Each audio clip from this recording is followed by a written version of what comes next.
चित्रलेखा।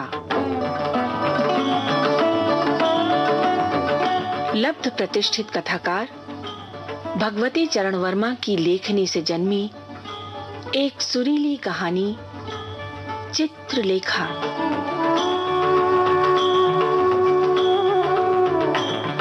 पाप और पुण्य को खोजने का एक निराला दार्शनिक प्रयास चित्रलेखा।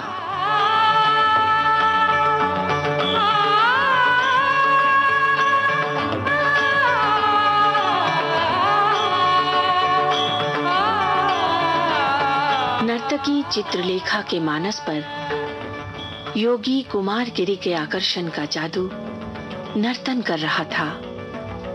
अपना सब कुछ त्याग कर उसने जोगन का बाना धारण किया और एक बार फिर योगी के द्वार पर जा पहुंची। योगी कुमार गिरी समाधि में थे। चित्रलेखा चुपचाप जाकर उनके सामने बैठ गई और फिर धीरे से योगी ने अपने नेत्र खोले।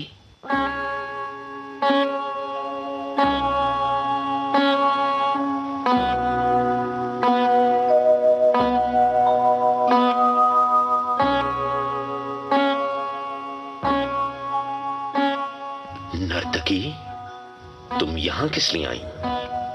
गुरुदेव से दीक्षा लेने।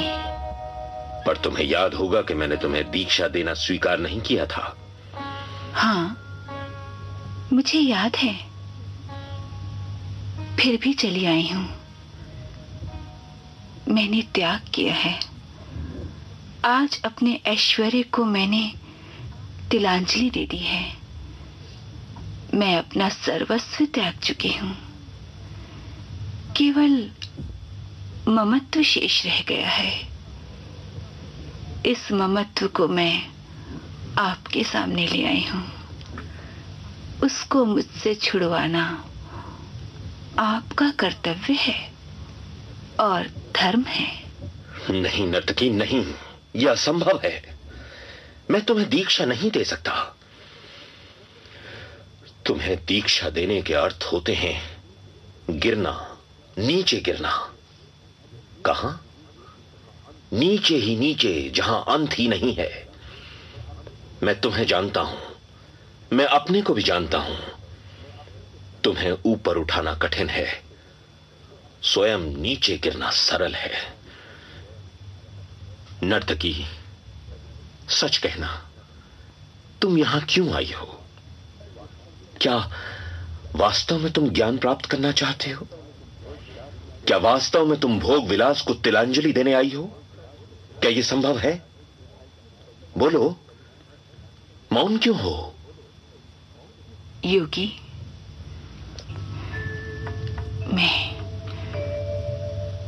मैं तुमसे प्रेम करने आई हूं। मेरा अनुमान फिर मिथ्या न था। धन्यवाद। तुम मुझसे प्रेम करने आई हो। मुझसे, जिसने कभी किसी से प्रेम नहीं किया, जो जानता ही नहीं कि प्रेम क्या है। कितनी विचित्र बात है। पर एक बात और पूछूंगा, प्रेम किस प्रकार किया जाता है? मैं अभी तक यह समझा था कि मनुष्य में प्रेम की उत्पत्ति स्वयं हो जाती है, पर यह नहीं जानता था कि प्रेम करने के लिए पहले मनुष्य कटिबद्ध होता है, फिर प्रेम करता है। योगी, मेरे शब्द ठीक न थे। मैं अपने भावों को ठीक शब्दों में व्यक्त न कर सकी। मैं तुमसे प्रेम करती हूं। तुम जानते हो, तुम बहुत दिनों से जानते हो। मैं तुम्हारे पास इसलिए आई हूं कि तुम भी मुझसे प्रेम करो। अब तो मैंने सब कुछ कह दिया। तुम मुझसे प्रेम करती हो, इतना यथेष्ट है।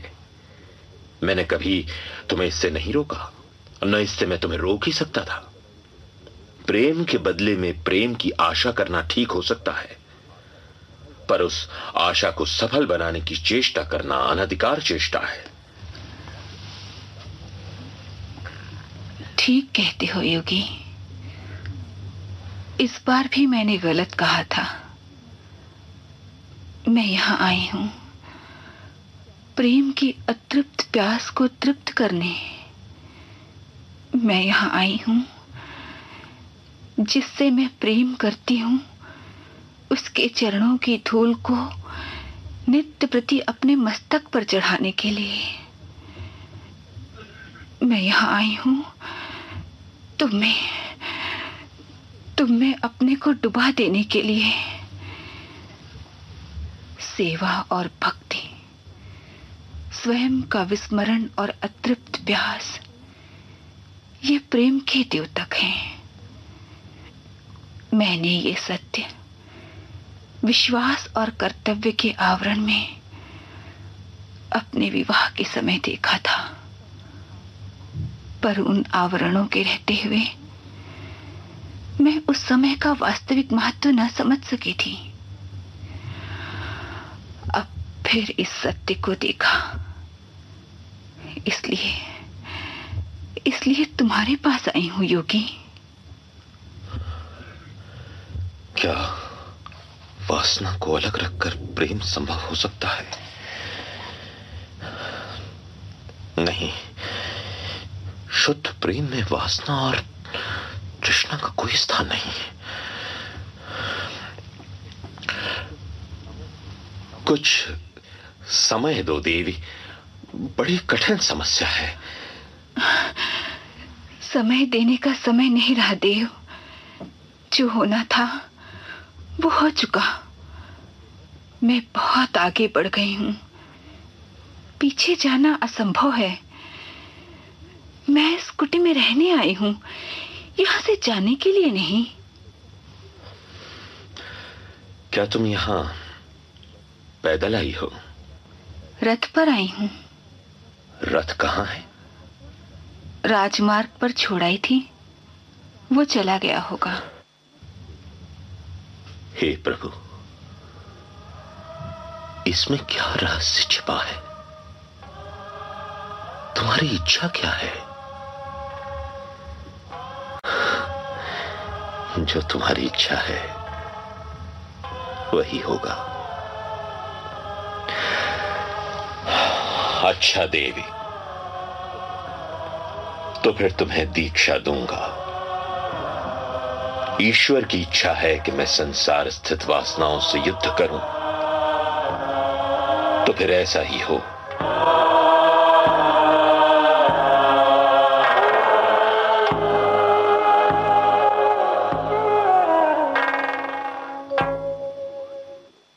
कुमारगिरि ने विशाल देव को बुलाया। विशाल देव, तुम्हें देवी चित्रलेखा के लिए कुटी तैयार करनी पड़ेगी। विशाल देव के मुख पर आश्चर्य के भाव अंकित हो गए। इस रहस्य को वो भली भांति समझता था। उसने चित्रलेखा को अभिवादन करते हुए कहा, देवी, तुम्हारा स्वागत है।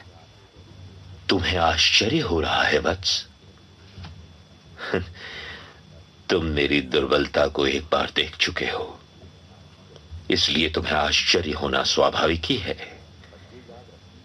पर यह याद रखो, जीवन की उत्कृष्टता वासना से युद्ध करने में है, और मैं यह करने जा रहा हूं। इसीलिए मैं चित्रलेखा को दीक्षा देने वाला हूं। गुरुदेव, क्या कुटी आज रात ही तैयार करनी होगी? नहीं, कुटी की कोई आवश्यकता नहीं। चित्रलेखा मेरी कुटी में रहेगी, समझे विशाल देव? मेरी दुर्बलता पर उपहास करने वाले नवयुवक, याद रखना, मैं तुम्हारा गुरु हूं, तुमसे ऊंचा हूं। मैं तुम्हें दिखाऊंगा कि साधना और तपस्या में तपा हुआ व्यक्ति कितना बलवान हो सकता है।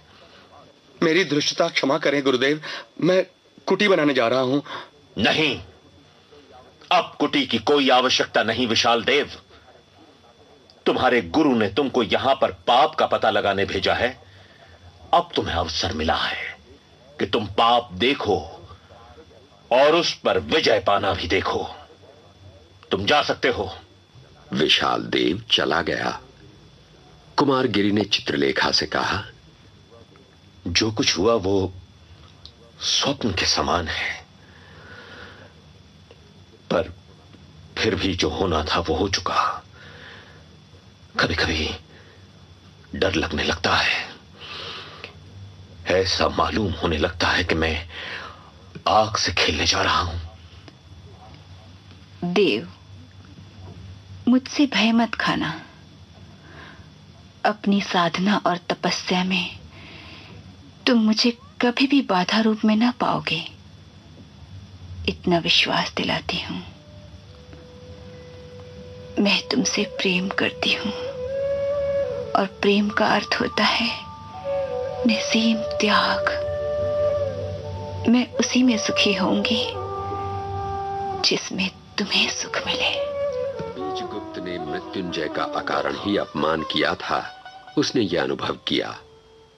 दूसरे दिन प्रातःकाल जब श्वेतांक बीजगुप्त के पास आया, बीजगुप्त ने कहा, मृत्युंजय की भोज में मैंने संभवतः कुछ अनुचित बात कह दी थी, परंतु मैं अभी तक नहीं समझ पा रहा कि मैंने क्या अनुचित कहा।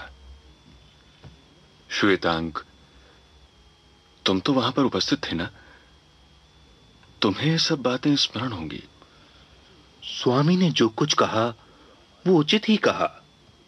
रही अपमान करने की बात, वह मैं भी इतना समझता हूं कि बातें इतनी खुलकर हुई। आर्यश्रेष्ठ को अपने को अपमानित समझना असंभव बात नहीं है, पर उसकी चिंता ही क्या। सत्य सत्य है।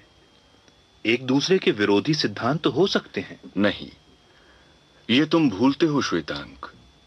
सत्य सत्य है, पर सत्य अप्रिय नहीं होना चाहिए। जो कुछ मैंने कहा वो किसी दूसरे ढंग से प्रिय रूप में भी कहा जा सकता था। बीजगुप्त को मृत्युंजय के अपमान का अधिक ध्यान न था। उसे खेद था यशोधरा को अपनी बातों से अकारण ही दुख पहुंचाने पर। उसकी दृष्टि के आगे यशोधरा का चित्र नाच रहा था। यशोधरा प्रेम करने की प्रतिमा थी। उसका भोलापन, उसकी प्रशांत तथा सुधा सिंचित आंखें, उसका लज्जा और तेज से विभूषित अति सुंदर मुखमंडल, ये सब रह रहकर बीजगुप्त के सामने नाच उठते थे। पर वो यशोधरा से प्रेम न कर सकता था, क्योंकि वो चित्रलेखा से प्रेम करता था। चित्रलेखा की मादकता यशोधरा में न थी। चित्रलेखा का हृदय यशोधरा में था या नहीं, इसका वो निर्णय कर सकता था। चित्रलेखा उसकी पत्नी न होते हुए भी पत्नी थी। नर्तकी होते हुए भी वो प्रेम कर सकती थी, केवल प्रेम के वास्ते, धन के वास्ते नहीं। धन की चित्रलेखा के पास कमी न थी।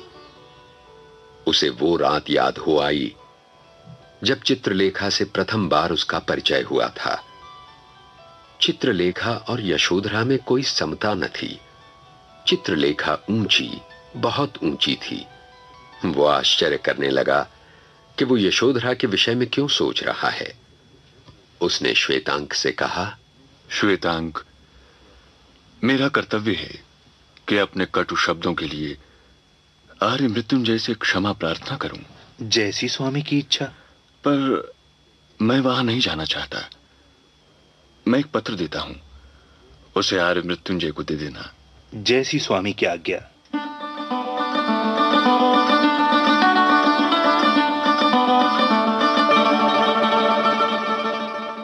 आर्यश्रेष्ठ भवन में ही हैं।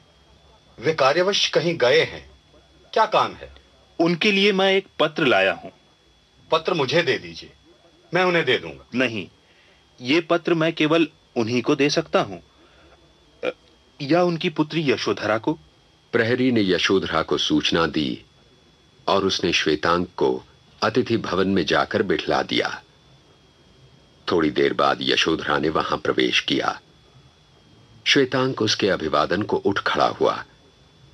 श्वेतांक को देखकर यशोधरा ने बैठते हुए कहा, कहिए, किस कारण आपने कष्ट उठाया है? सामंत बीजगुप्त ने आपके पिता के नाम एक पत्र दिया है। उसी के वाहक रूप में मैं देवी के सम्मुख उपस्थित हूं। ओह, पिताजी आते ही होंगे। आपको संभवतः अभी प्रतीक्षा में कुछ कष्ट होगा। पाटलिपुत्र की सर्वश्रेष्ठ सुंदरी की उपस्थिति में किसे कष्ट हो सकता है?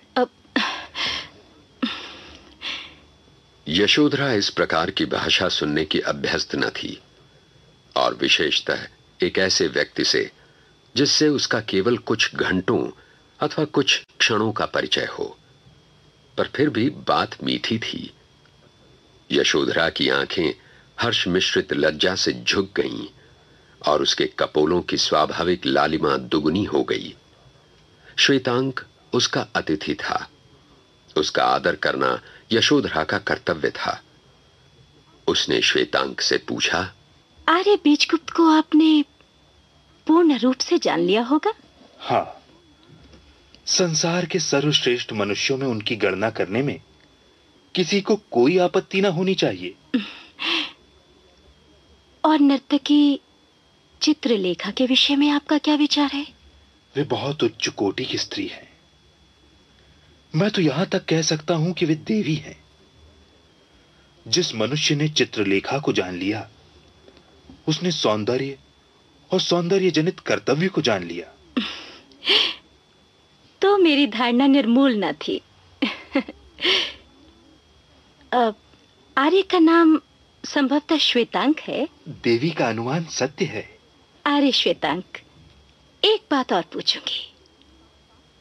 वास्तव में आपके गुरु ने पाप का पता लगाने के लिए आपको सामंत बीजगुप्त के पास भेजा है, और यदि भेजा है तो क्या वास्तव में बीजगुप्त का व्यक्तित्व पाप का पता लगाने का उपयुक्त क्षेत्र है? देवी का कहना ठीक है। मेरे गुरु ने पाप का पता लगाने के लिए मुझे आर्य बीजगुप्त के पास भेजा है, और रही आर्य बीजगुप्त के व्यक्तित्व से पाप का पता लगाने की बात, वहां मैं भी बड़े असमंजस में हूं। यह भी बतला दूं कि मेरा गुरु भाई विशाल देव, जो कल भोज में आया था, उसे योगी कुमार गिरी के पास पाप का पता लगाने के लिए भेजा गया है। हाँ? पर आश्चर्य करने की कोई बात नहीं है देवी। यह आवश्यक नहीं कि जिनके पास हम भेजे गए हैं वे ही पापी हों। बहुत संभव है कि उनके संपर्क में आने वाले लोगों में पापी मिले। दूसरी बात यह है कि पाप है क्या, उसको कौन जानता है। जिसको मैं पाप समझता हूं, उसको दूसरा व्यक्ति संभवतः पाप न माने। और साथ ही बहुत सी बातें जिन पर हम ध्यान तक नहीं देते, बहुतों के लिए पाप हो सकती हैं। अब आर्य श्वेतांक, मैं आपकी प्रशंसा करूंगी कि आप मनुष्य के गुणों को ही देखने में विश्वास करते हैं। इतने ही में आर्य श्रेष्ठ मृत्युंजय ने भवन में प्रवेश किया। श्वेतांक ने उठकर उनका अभिवादन किया। यशोधरा अंदर चली गई। मृत्युंजय ने श्वेतांक को बैठने का आदेश करते हुए कहा, क्या तुम बीजगुप्त के वही सेवक हो जो कल उनके साथ था? आर्यश्रेष्ठ का अनुमान ठीक है। स्वामी ने आर्यश्रेष्ठ के नाम एक पत्र दिया है।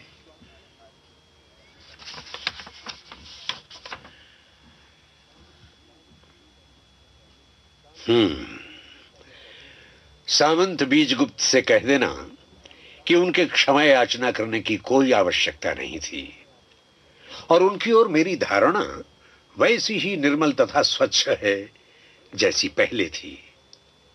एक बात और कह देना, यदि उनको कोई कार्य न हो तो वे संध्या समय यहां चले आवें और भोजन भी यहीं करें। हां श्वेतांक, तुम भी बीजगुप्त के साथ आमंत्रित हो। आर्यश्रेष्ठ की आज्ञा का पालन होगा। यदि स्वामी आएंगे तो मैं भी अवश्य आऊंगा, क्योंकि बिना उनकी आज्ञा के मेरा यहां आना कहां तक उचित होगा ये मैं नहीं कह सकता। तुम शांत, गंभीर तथा कर्तव्यनिष्ठ नवयुवक हो। मैं तुमसे प्रसन्न हूं। तुम्हारे वंश, तुम्हारे पिता का नाम और उनका निवास? मैं सूर्यवंशी हूं। मेरे पिता का नाम विश्वपति है तथा उनका निवास कौशल प्रदेश है। तुम्हारे पिता का नाम विश्वपति है और उनका निवास कौशल है। क्या उन्होंने काशी में शिक्षा पाई थी? आर्यश्रेष्ठ ठीक कहते हैं। कितने आश्चर्य की बात है। विश्वपति मेरे गुरु भाई हैं। तुम्हारा स्वागत है। तुम मेरे पुत्र के समान हो। अपने पिता और मृत्युंजय के इस परिचय पर श्वेतांग को कितनी प्रसन्नता हुई यह नहीं कहा जा सकता। श्वेतांग के हृदय में एक प्रकार की आशा उत्पन्न हो गई।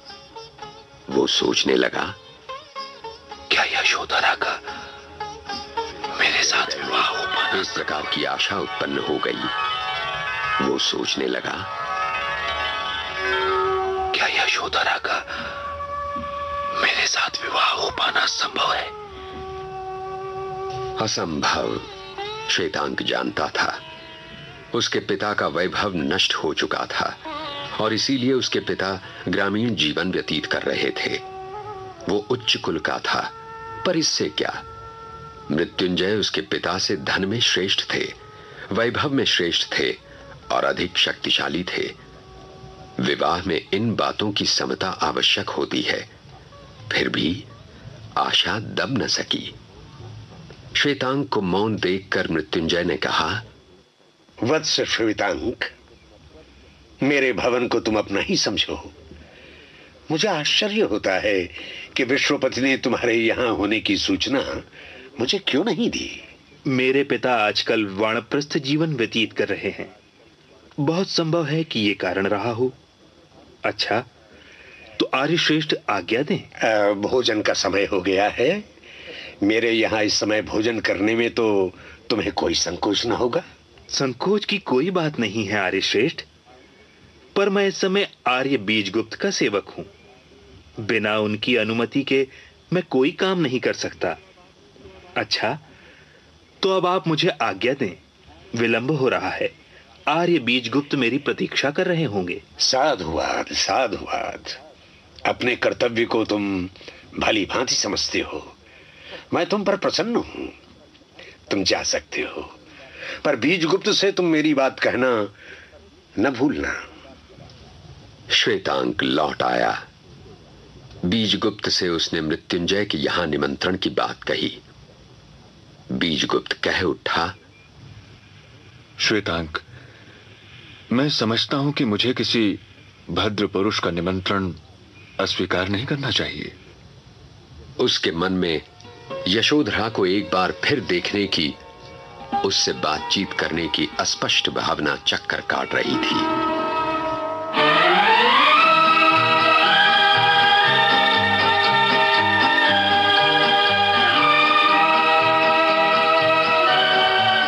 रात्रि के समय बीजगुप्त श्वेतांग के साथ मृत्युंजय के यहां पहुंचा। आर्य मृत्युंजय के भवन में पिछली रात की सी चहल पहल न थी। वहां का वायुमंडल शांत था। मृत्युंजय ने बीजगुप्त का स्वागत किया। विश्राम भवन में जाकर वे लोग बैठ गए। यशोधरा वहां पहले से ही बैठी हुई उनकी प्रतीक्षा कर रही थी। आर्य बीजगुप्त, उस पत्र की कोई आवश्यकता नहीं थी। आर्य श्रेष्ठ, अपनी भूल को स्वीकार करना प्रत्येक व्यक्ति का कर्तव्य है। तुम्हारा सेवक श्वेतांग मेरे गुरु भाई विश्वपति का पुत्र है। मुझे आज ये विदित हुआ। किंतु आर्य श्रेष्ठ, श्वेतांग मेरा सेवक नहीं, गुरु भाई है। आर्य बीजगुप्त, आज आपको कुछ विलंब हो गया है। हाँ, आज काशी से मेरे कुछ अतिथि आ गए थे। काशी तो बहुत प्राचीन तथा सुंदर नगरी है। क्या आप काशी हो आए हैं? मेरे जीवन का सबसे सुंदर काल काशी में ही व्यतीत हुआ है। मेरे गुरु महाप्रभु रत्नांबर का निवास स्थान पहले काशी में ही था। देवी यशोधरा, काशी तो यहां से निकट है। मैंने संपूर्ण उत्तर भारत का पर्यटन किया है। तो फिर आपने हिमालय पर्वत के भी दर्शन किए हैं? हाँ हाँ, हिमालय और हिंदुकुश पर्वतों को भी मैंने देखा है। प्राकृतिक छटा का पूर्ण रूप तो पर्वतों में ही मिलता है ना। कितनी ही आश्चर्यजनक बातें मैंने वहां देखी हैं, पर एक घटना को मैं कभी नहीं भूल सका। उसे सुनकर दांतों तले उंगली दबानी पड़ती है। अब क्या आप उस घटना को सुना सकते हैं? अवश्य। कोई 10 वर्ष की बात है। उन दिनों मैं विद्यार्थी था। महाप्रभु रत्नांबर के साथ मैं देश यात्रा को निकला। बड़े बड़े नगर, उपवनों को पार करते हुए हम दोनों गंगा के किनारे चलते चलते हरिद्वार पहुंचे। वहां समभूमि समाप्त हो गई। मस्तक पर आकाश उठाए हुए पर्वत शिखर हमारे सामने खड़े थे।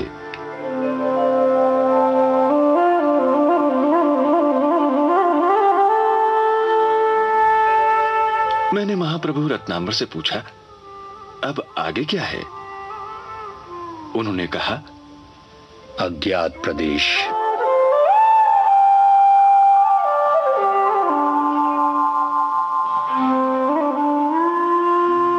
गंगा के तट पर एक व्यक्ति बैठा हुआ था। उसने संभवतः महाप्रभु का कथन सुन लिया। उसने कहा, वही अज्ञात देश देवताओं का निवास स्थान है। इन्हीं पर्वत प्रदेशों में कैलाश है। इन्हीं पर्वतीय देशों में गंधर्व नृत्य करते हैं, अप्सराएं क्रीड़ा किया करती हैं। उस व्यक्ति की बात सुनकर महाप्रभु के मुख पर अविश्वास की मुस्कान झलक उठी, पर अनुभव रहित युवा की कल्पना अविश्वास को न अपना सकी। मैंने कहा, बहुत संभव है ऐसा ही हो महाप्रभु। इन पर्वतों पर चढ़कर उस पर्वत प्रदेश में चलने में क्या कोई आपत्ति है? नहीं, यदि तुम चलना चाहते हो तो मैं प्रस्तुत हूं।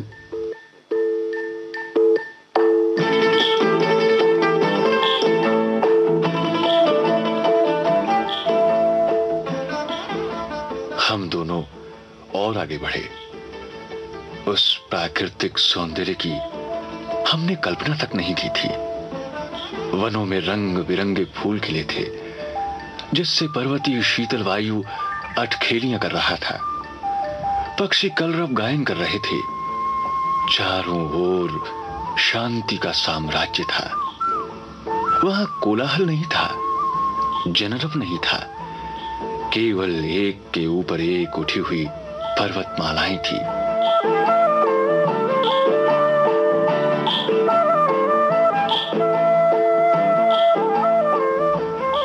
मार्ग में ग्राम पड़ते थे।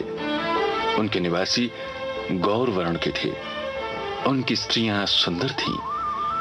वे रंग बिरंगे वस्त्र पहने थीं।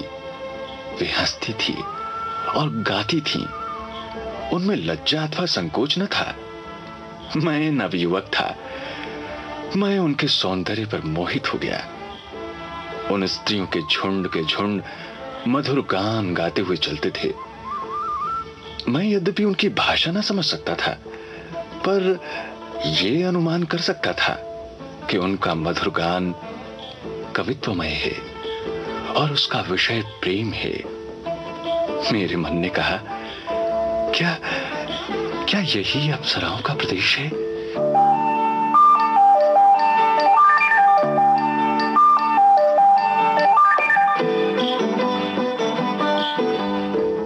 हम और आगे बढ़े। ग्राम अब दूर दूर और छोटे छोटे मिलते थे। शीत अधिक तीव्र हो गया था और फूल फल भी कम मिलने लगे।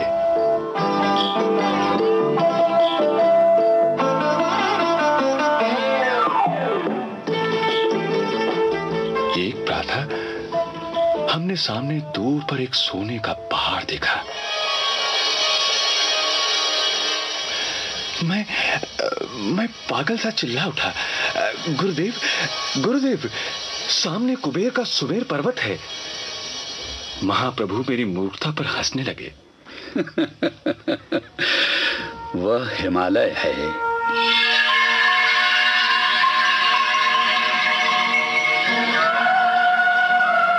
हिम पर सूर्य की किरणें चमक रही हैं और इसीलिए तुम्हें स्वर्ण का भ्रम हो रहा है।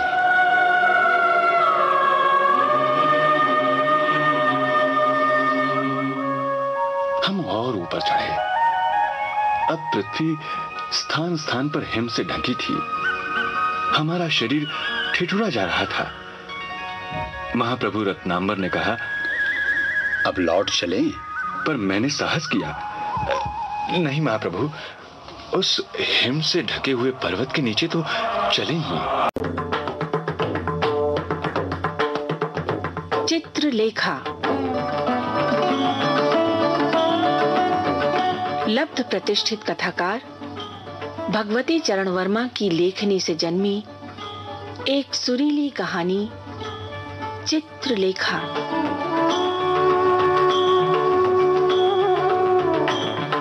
पाप और पुण्य को खोजने का एक निराला दार्शनिक प्रयास चित्रलेखा।